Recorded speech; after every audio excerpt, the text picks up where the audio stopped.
Gonna be fun, I think, hopefully.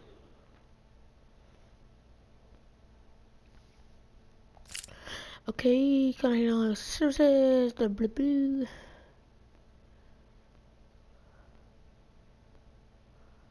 There we go. Okay, so jumping into this I don't name my classes that much, but this right here, it's gonna take a second to load, but this right here is my S&D class. Now I have the Morse the Doctor and the regular bow. I have, as you can see, some of the bow variants. I sell a lot of them, and I have a lot of snipers. Dang.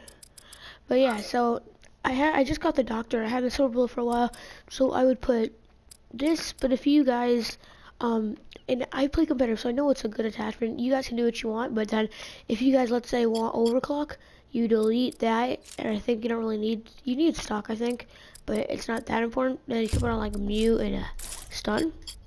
But I'm just gonna keep it like that for right now. And then you run low profile because some people in S&D might just run a UAV because you don't really need anything else for that. And then fast hands, toughness. Fast hands to switch guns quicker. And then toughness, and so it can help you in your gunfights and blast master because you want to be stealthy. Now, a hole puncher. I did this because it's a good pub stomping class. So I put a UAV with extra time and threat detection. And then I also put a system hack with double extended time and a disable exosuit. And it's, you guys might think it's really hard to get these, and it kind of is, I guess, but not that hard. And then Warbird, Defender, and extra time Defender because these are I try to get DNAs, so Defender helps me. It defends me more than like Aggressor just kills people, but this one helps defend me. So yeah. And then Toe Puncher, you need red dot. I think that's, you really need it. And Quick Draw and Stuck, you don't need foregrip. Then I don't really use toughness for respawn. I do use toughness and respawn for competitive because I want to win my gunfights. But for respawn, respawn, which means non S&D, like when you die, you don't have to like wait. And then I don't use toughness because I feel like in public match, kids and adults, whatever you want to call them, they're not very good, so I don't need toughness. Then I have Scavenger to help me get a DNA, Blind Eye to be undetectable by everything except for UAV, and as for UAV, next class I use an RIP. I never use this class that much, but I don't really put score streaks on this. I use Overclock with Toughness Blast Suppressor, and I only use Toughness for this class because I find it very hard to win gunfights with the RIP. And then I use Blind Eye and Fast Hands because Fast Hands I really think is needed, but in pubs I usually don't use it. Public match means pubs, by the way. And then I really don't need it, but I just decided to use it here, and I use low profile. Now, I use Suppressor, Extended Mags, and Quick Draw. Usually I use the Wrecker, and I use Quick Draw, and then that's my class.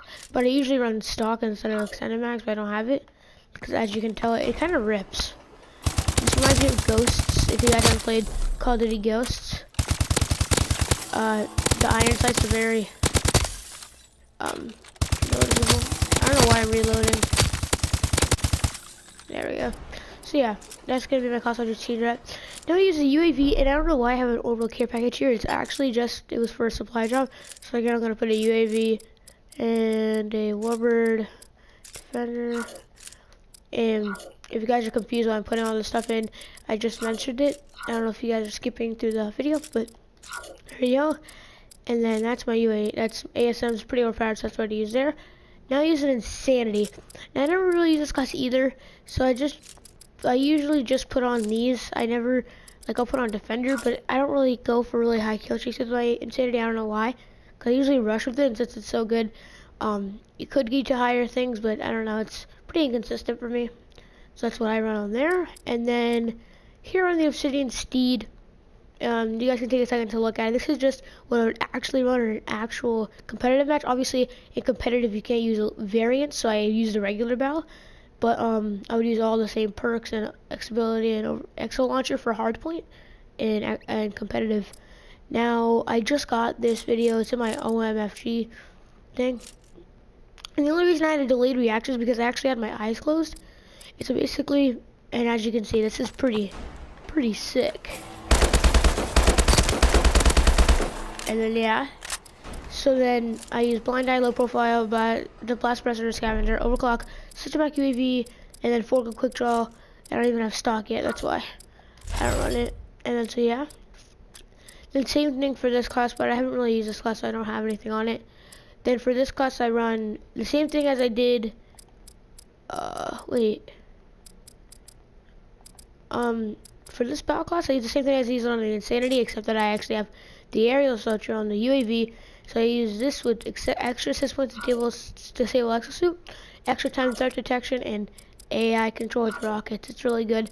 With rockets, I use low profile, blind eye, blast burst, scavenger. I already explained to you why I run low profile, blind eye, blast burst, scavenger, and forward quick draw stock. Now, Savage Joe is really good. I run the same thing as I use up here, but instead I run a red dot, quick draw, and foregrip. I'm actually going to change that because you actually don't need quick draw. You can just put stock on there because it's really good with mobility. And so yeah, those are my pub classes. Now I'm going to try to run quickly through these. This is just a standard S&D class. You guys can take a second to look at this, pause your video if you guys play competitive. I use overcharge sometimes, not all the time, just right now I am. ASM1, I also switch overcharge to lightweight a lot. And so ASM1, same thing. Then I use a battle, overkill, variables, and sniper. Sometimes I run thermal, sometimes I run variables, depending on how I want to play. That's my class there. And then for ASM1, I use advanced rifling, quick draw. I don't use full grip because I don't think that's needed. It is needed, but not that much because if I'm sniping a lot. Because if I'm only going to use it for close range, I don't really need full grip for that. And then I run exo, stun. And this is a really good class for search and destroy. It's an IMR quick draw stock. And for right here, wait, do I have a class? No. For right here, I usually switch and make these respawn classes just by like one click of a button, kinda. And so anyways, back here, IMR use quick draw stock. You don't need a red dot for that. Then I use attack and advanced rifling with mute device stun, toughness, blast burst, or fast hands overcharge. I use attack because if someone's really near me, I can just pull it out and just kill them. Because if I have an IMR and I like shoot them, and let's say either I miss my bullets or I'm shooting at them, I get a lot of hit markers, but they don't die, they can easily turn around and kill me. Now that's just basically just for safety precautions. And then last one is my HPRA3 class with the red dot for quick draw. a red dot foregrip and stock with an aerial assault drone, but I don't use it. I should probably take that off. I'll put on a stun. And it's basically, that's basically the same as my average Joe class. It's just that now I have toughness and blast pressure and fast hands overcharge. These perks I run for every single thing, but like for respawn I just run lightweight probably. And for perk 1 I usually don't run overcharge even for S&D just sometimes. And mute device and stuns. So you guys pause the video anytime to watch those. But I hope you guys enjoyed this video. Thank you guys for watching. And